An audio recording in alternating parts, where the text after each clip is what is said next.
Jane, the Rawtarian from therawtarian.com, and today we are making chocolate. So easy and actually tastes delicious. A little bit of patience is involved, but I think it's worth it. All we're going to be doing is blending these ingredients in the blender and pouring them into molds like this. Or if you don't have any of this, just pour it onto like a cookie sheet or in a big brownie dish, like just pour it in something so that it can be skinny. So a big casserole dish, whatever. The ingredients that you need for this recipe would be 1 cup of raw cacao powder, 3/4 of a cup of coconut oil. Your coconut oil should be liquid, and that happens when it is warm-ish. It shouldn't be solid and chunky. If it is solid and chunky, put hot water in a bowl like this, quite hot. And you're gonna just put your chunky coconut oil, I hope you can see this, in the bowl. Ultimately, you just wanna melt the coconut oil. But you can make it just, and if you sit it like this, it'll melt quite easily if you just keep stirring it. Of course, you're not mixing these things together. You are just creating a double boiler, so to speak. But anyway, if your coconut oil is clear and transparent like this, you're good. That's 3/4 of a cup. This is also 3/4 of a cup of maple syrup. It's the best sweetener for this recipe. You could use others, but I definitely prefer maple syrup for sure. And we have 1/4 of a teaspoon of pure vanilla extract. So all we're going to be doing. Oh, and once we pour it into the molds, we do have to wait like maybe 5 hours, 3-5 hours. But like I said, it's worth it. So when blending, we always start with the creamy sort of liquid stuff first. So this is the coconut oil.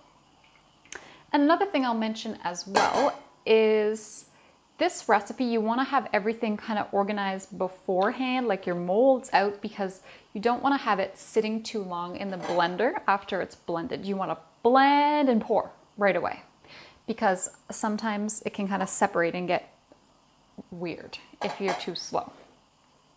So just make sure you're organized like this. So that was, of course, the cacao powder.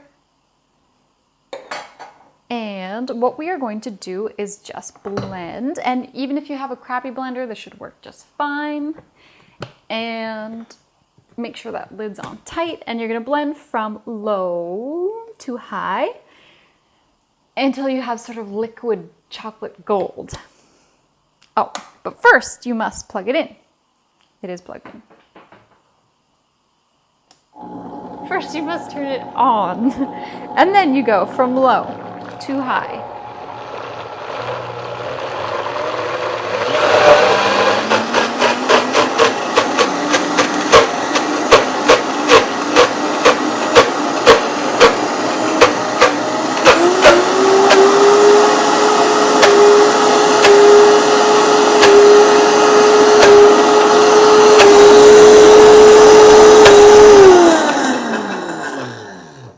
Blending quite well. I'm going to just show it to you and then sort of stir it a little bit. Not sure if you can see this. Really, it's already looking quite good. You know what? I almost am going to say that it's done. There's a tiny layer of cocoa powder that didn't quite get blended on the top, but look at it. It's chocolatey, amazingly chocolatey goodness. So now what we are going to do, and like I said, if all you have is a big dish, well, I won't waste time, but at the end I'll show you another option. But I have these silicone molds. This is my favorite one. It makes little chocolate bars. But basically all you're gonna be doing is pouring the chocolate into the molds. And these are bars. So I'll just make one of these chocolate bars. Oh, it tastes good even at this stage, but what we want is hardened chocolate bars. And these are also silicone molds. These are really easy to find, these individual ones.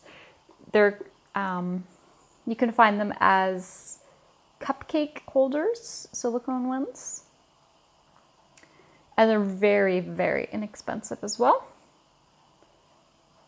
So all you do is, we'll do the bar first. Hopefully you can see this. Just smooth it out and like, seriously.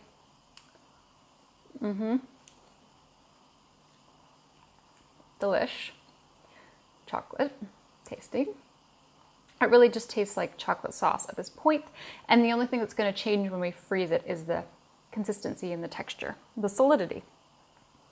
So that one's probably fine.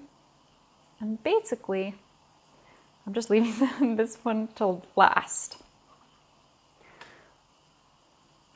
And if you go to my website and look at the actual recipe for this, right now anyway, the photo that I've used, you'll notice has these little waffle prints, and that's because I used this mold. And I love silicone molds. I never use metal pans anymore because these are so much easier to get everything out of, because you'll see in the second part of this video, or at the end of this video when I come back with the frozen result, you'll see how easy they are to pop out because they're flexible. So that's essentially the gist of these chocolates. They're definitely my favorite chocolate recipe in terms of trying to make chocolates. And lastly, I mentioned before I was going to show you. So if you don't have anything, any silicone molds, what you can do is just pour the entire chocolate mixture into like a glass dish, maybe something even bigger than this, like whatever you have, just make it work. You just want to make it so that it's not too thick. So just pour a thin layer and then just freeze this, and then you can just cut into it like chocolate. So basically we're gonna pop these in the freezer for, like I said, it doesn't take too long, maybe like certainly at least 3 hours, but by 5 hours they should be pretty solid, as long as they're not too thick. And certainly if you leave it overnight, they'll be perfect. Now, like many other of my recipes, you need to keep these in the freezer until you want to eat them, because very quickly, like within half an hour, if this was frozen solid, it would, at room temperature, it would turn back into chocolate goop again. So you can't send these in kids' lunches. They are going to melt on the bus in the morning. They'll be kind of goop at the end, but they're delicious, eaten right out of the freezer. This is my go-to recipe for chocolates. They're awesome, and I will just say we're going to throw these in the freezer, and I'm going to come back shortly and show you how hard they are. It is about 5 hours later, and I have frozen our raw chocolates by the Rawtarian. Here they are, listen. Boom. It really has maybe only been 4 or 5 hours, so it hasn't been too long. You can wait that long for chocolate. And here we go. Let's go in order. I'm the type of person I always save the best for last, so watch this. Chocolate. Chocolate. So these would be called like little chocolate bundles. These are our chocolate bars. These pans or molds are called financier pans or molds. Check it out. Oh, baby. Chocolate bar number 1. Ooh, baby. Chocolate bar number 1. Ooh, baby. Chocolate bar number 3. Oh, snap.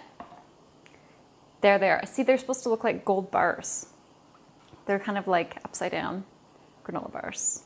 So that was fun, right? Chocolate bar. So what I actually do at home, I pop them out of the molds, I guess. I guess this is what I do. I might leave them in, or just go like this on a sheet like this and just throw that back in the freezer, not fridge. I'm all chocolatey.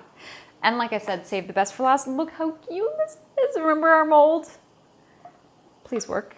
I feel like this, I'm scared all of a sudden. So I see I wasn't even very fastidious about the edges. I just kind of, oh, yeah, it might need to go a little longer. Why? Why, Rawtarian? Why? Why is it being difficult? I don't know why. Maybe I need to cut it. Okay. I saved the best for last, and actually it was like saving the worst for last. Why? Why chocolates? They're punishing me. I don't know. How do I normally do this? Oh my gosh. No, it's kind of a mess. Oh, this is so sad. But you get the gist. Those ones worked. I think they just haven't quite been in long enough. This is painful. Or maybe I do normally. How do I do this normally? Oh my gosh.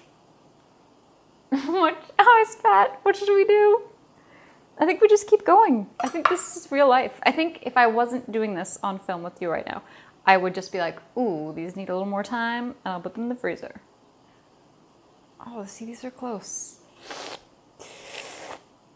Oh, being in the kitchen is a scary place. Yeah, they need more time. But I want to show them to you. Okay, I think we might have gotten one. But see, you'll see my photos. We got one. It's really sad looking. But you'll see my photos in that I did it perfectly before in the past. And the only thing is we need to let them sit for longer.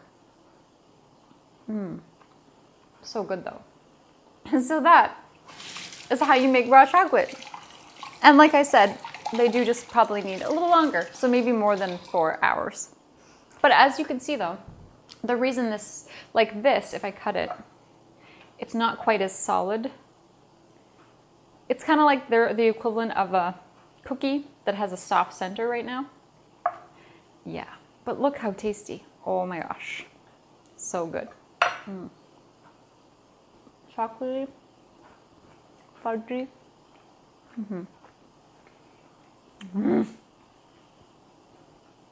Longer.